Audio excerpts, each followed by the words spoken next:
છે નરેન્દ્ર મોદીની ગર્લફ્રેન્ડ. બધા આવું સમજે છે, પણ હકીકતમાં આ છોકરીનું નામ નીલાક્ષી સિન્હા છે અને તે એક દુભાષિયાનું કામ કરે છે.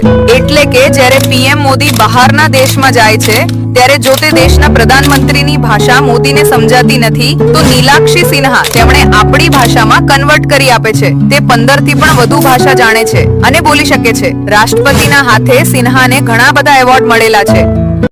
નરેન્દ્ર મોદી ઇટલીના પીએમ જોર્જિયા મેલોની સાથે લગ્ન કરશે.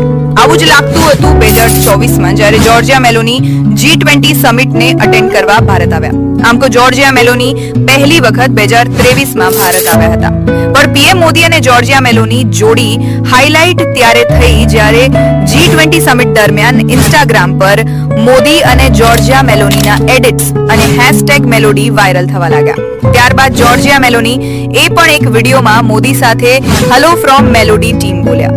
પરંતુ આ બધી મીટિંગ ખાલી દેશના હિત માટે હતી.